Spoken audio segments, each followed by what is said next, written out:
HR Analytics, Big Data, Data-Driven Recruitment, allemaal buzzwoorden die niet als een hype over een tijdje tot de verleden tijd behoren, maar inmiddels onlosmakelijk verbonden zijn met het recruitmentvakgebied.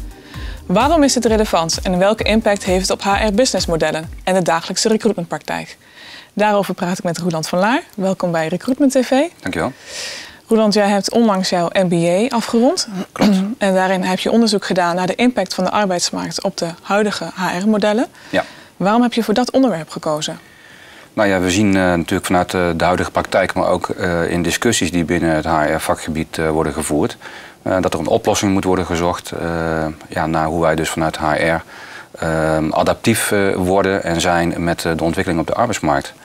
Dus je ziet vrij klassieke businessmodellen binnen HRM. Mm-hmm.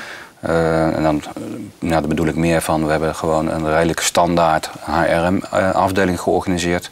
En dan zie je dat de arbeidsmarkt continu in beweging is. En dat interesseerde mij inderdaad om daar onderzoek naar te doen van hoe we daar wat flexibeler en wat adaptiever in kunnen gaan worden. Mm-hmm. Ja. Hoe heb je dat onderzoek ingestoken? Nou, in eerste instantie hoe we altijd een onderzoek gaat starten. Dat is natuurlijk een stukje theorie. Dus bekijken van wat is er al over geschreven, over het nieuwe werken, over flexibilisering van de arbeidsmarkt. Hoe zijn HRM-afdelingen op dit moment georganiseerd? Mm-hmm. Hoe zijn recruitmentafdelingen georganiseerd? En daar start het mee. Dan doe je natuurlijk een literatuuronderzoek en daarnaast ook een stukje praktijkonderzoek. Ja. Met een stukje aanbeveling. Ja. Ja.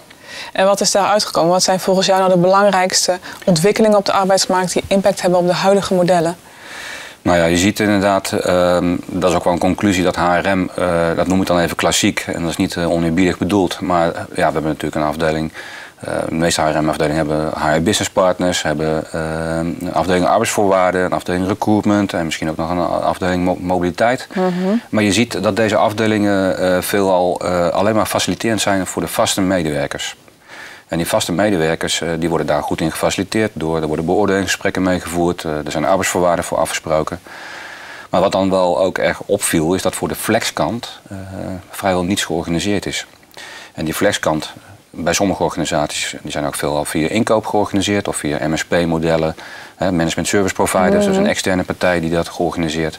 Maar een HRM-afdeling die faciliteert bijna of vrijwel niet de flexkant. Mm-hmm. Ja, en dat is dus een van de belangrijke conclusies ook, ook wel dingen die wij zien in de arbeidsmarkt, is dat de flexkant onderbelicht is voor HRM-afdelingen. En een van de belangrijkste aanbevelingen is dus om dat ook enigszins samen te voegen, mm-hmm. Of in ieder geval de flexkant en de vaste kant ook op een eenduidige manier te gaan bedienen vanuit HRM. Wat betekent dat dan voor het huidige HRM-model? Nou, voor het HRM-model betekent dat in ieder geval voor de recruitmentmodellen, zoals wij dat ook hebben bedacht. Ik zeg met name ook wij, omdat ik eigenlijk ook met een team daar ook op heb gezeten. Dus ik heb het niet alleen gedaan, maar met meerdere mensen, met meerdere specialisten hebben we daarna gekeken. Is dat ook je recruitmentafdeling zich moet gaan, de recruiters moeten zich gaan realiseren. Dat we niet alleen maar werven voor mensen die in vaste dienst willen komen. Maar dat we minder vanuit vacature kijken, maar meer vanuit resource-gedachten, dus vanuit de vraagkant uit de business. Ja. Dus die vraagkant die komt ook wel heel duidelijk tot uiting in de strategische personeelplanning.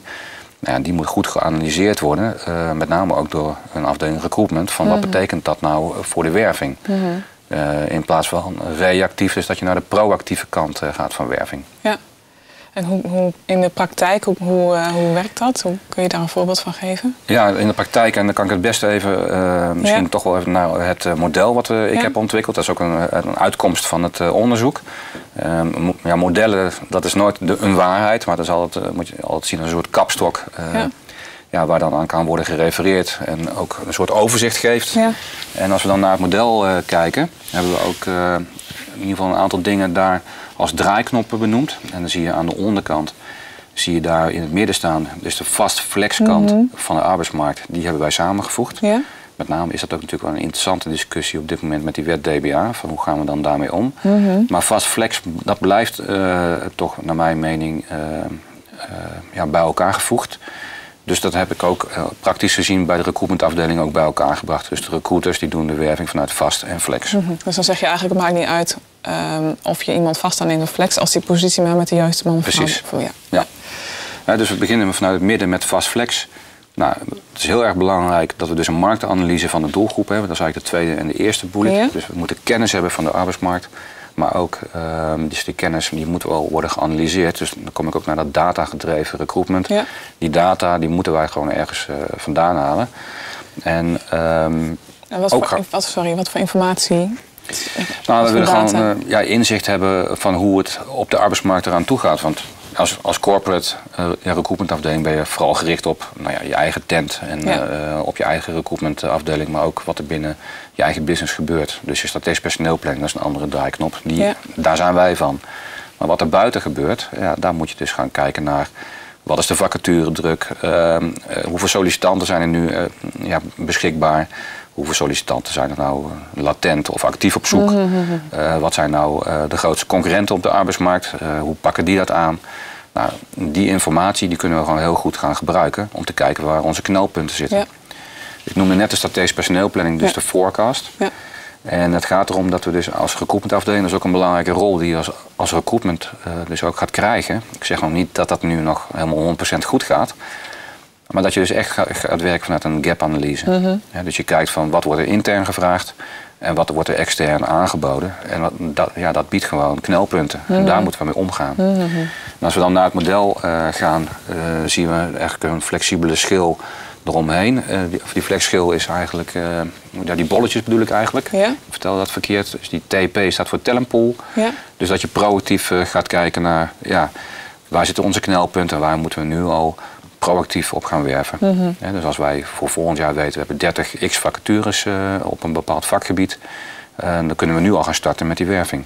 Dus dan kunnen we nu al events gaan plannen, we kunnen nu al campagne gaan voeren. Nou, en die strategische personeelplanning, die wordt ook weer vertaald naar wat dan het middenste kwadrant is. Iedere organisatie heeft specialistische functies, kritische functies, administratief ondersteunende functies en kernfuncties. Ja. Nou, dan kan je ook gaan besluiten van of je die op contract wil hebben, of je wil die op flexbasis, of je flexibele schil ga je daarop aanpassen. Maar dan kan je dus ook heel goed je wervingsstrategieën ook op loslaten. Maar ook, en dat is eigenlijk het laatste bullet, wat ik hier ook een kanaal heb genoemd, is dat er ook constant moet worden gekeken hoe je kanalen geoptimaliseerd worden. En dat is een heel nauwe samenwerking met inkoop, die ik ook wel sterk aanbeveel, ook als HRM'er. Hij klinkt wat vreemd, maar de inkoopkant van kanalen, dus dan heb ik het over uitzenden, ik heb het over management service provider, maar ook vast flexconstructies of misschien ook wel samenwerkingsverbanden met andere organisaties. Daar zit altijd een contractuele kant aan. En daar is de kennis en ervaring van inkoop van nodig. Dus dat is eigenlijk het hele draaimodel, of het analysemodel waar wij ook onze werkzaamheden op hebben afgestemd. Ja. Roeland, mag ik je even onderbreken? Ja, dat is goed. Dit was voor nu de aflevering met Roeland van Laar. Wil je de rest van zijn verhaal horen en zijn visie op recruitment en HR-modellen? Blijf dan kijken naar Recruitment TV. Je ziet wel veel verhalen over digitalisering van recruitment en allerlei dingen gaan er ook gebeuren. Ja. Dat geloof ik ook wel. Maar het blijft ondersteunend aan het persoonlijke contact. Het blijft mensenwerk.